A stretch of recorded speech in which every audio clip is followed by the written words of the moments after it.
Donc, ces 5 piliers qui viennent du hadith de Abdullah ibn Omar, où le prophète sallallahu alayhi wa sallam a dit « Bunya al-Islamu ala khams » L'islam a été bâti sur 5 piliers. L'attestation qu'il n'y a nul Dieu digne d'être adoré en dehors d'Allah et que Mohammed est le messager d'Allah. L'accomplissement de la salat, le fait de donner la zakat, le jeûne du mois de Ramadan et le pèlerinage à la maison sacrée pour celui qui en a les moyens. Les 5 piliers de l'islam. L'attestation qu'il n'y a nul Dieu digne d'être adoré en dehors d'Allah subhanahu wa ta'ala, c'est le fait de savoir et de croire et de se soumettre et de s'attacher au fait que Allah seul mérite la divinité, d'être adoré. Et que l'adoration, elle doit être dirigée vers Allah seul et vers personne en dehors d'Allah, sans aucun associé. Ni un ange rapproché, ni un prophète envoyé, ni un saint, ni rien, ni personne. Allah seul. C'est ça le sens de la ilaha illallah. Et la ilaha illallah, elle a des conditions pour être valide. Sans ces conditions, elle n'est pas valide. La première condition, c'est la science, de comprendre le sens de cette parole, ce qui est contraire à l'ignorance.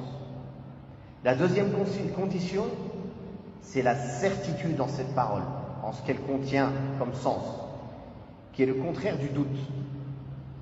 La troisième, c'est la sincérité, qui est le contraire de l'associaterie et du polythéisme. La troisième, c'est la véracité, qui est contraire au mensonge, le fait de démentir. C'est-à-dire on doit rendre véridique tout ce qui vient d'Allah. On doit rendre véridique cette parole et ce qu'elle contient comme sens.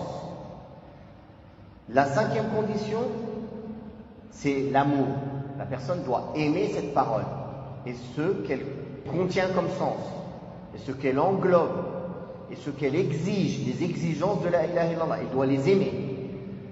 Ce qui est contraire au fait de détester. De même, il doit aimer les gens qu'Allah aime. Il doit aimer les choses qu'Allah aime. Il doit aimer les endroits qu'Allah aime. Et il doit détester les gens, les choses et les endroits qu'Allah déteste. La sixième condition, c'est le fait de se soumettre, c'est-à-dire de se plier au sens de la ilaha illallah, c'est-à-dire de pratiquer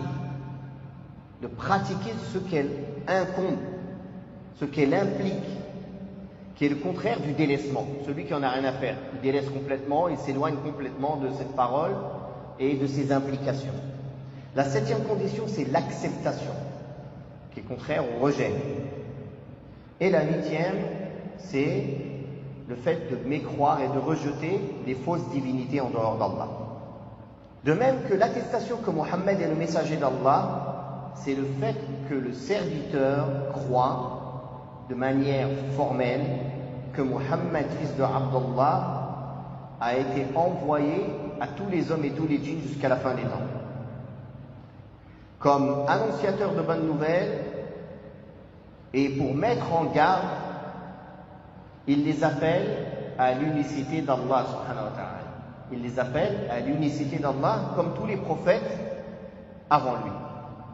Tous les prophètes et messagers sont venus appeler au même message, à l'unicité d'Allah. D'ailleurs, dans le hadith authentique, le prophète sallallahu alayhi wa sallam a dit « Les prophètes sont des frères de père. Leur père est un et leurs mères sont différentes. Et leurs mères sont différentes. » C'est-à-dire qu'ils ont un message commun, des fondements communs. Mais leur législation et leurs règles peuvent être différentes sur certains aspects. Bien sûr, pas sur les aspects de base, comme le tawhid, comme l'interdiction des grands péchés, comme l'obligation des vertus. Toutes les législations sont venues appeler au même principe. Du tawhid, de la bonté, de la moralité, de la mise en garde contre les grands péchés et l'appel aux vertus. Par contre, ils ont pu différer dans certains détails.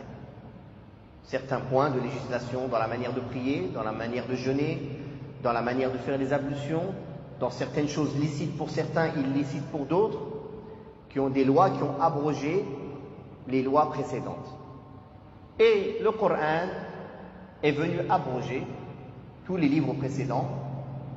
Et le prophète Mohammed sallallahu alayhi wa sallam est venu comme sceau des prophètes pour appuyer, confirmer ce qui était juste et transmis par les prophètes précédents, corriger ce qui a été falsifié, rajouté ou diminué après la mort des prophètes, et avec des nouvelles règles spécifiques à la communauté du prophète Mohammed sallallahu alayhi wa sallam et à tous les musulmans et à tous les hommes et djinns jusqu'à la fin des temps.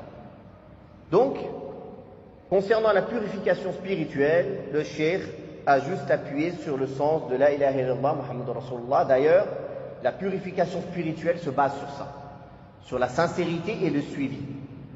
Il ne peut pas y avoir de purification spirituelle en sortant de cela, en y ajoutant du shirk, comme certaines sectes qui adorent en dehors d'Allah subhanahu wa ta'ala des saints ou des idoles et qui prétendent vouloir se purifier.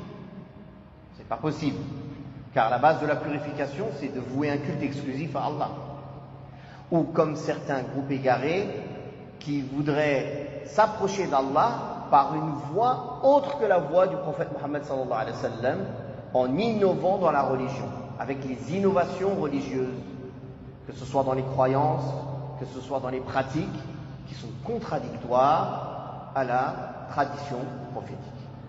Donc voilà pourquoi il a, on va dire, posé les fondements de la purification spirituelle, qui est La ilaha illallah Muhammadur Rasulullah. C'est ça la purification. Tu veux te purifier spirituellement, c'est avec ces deux rails.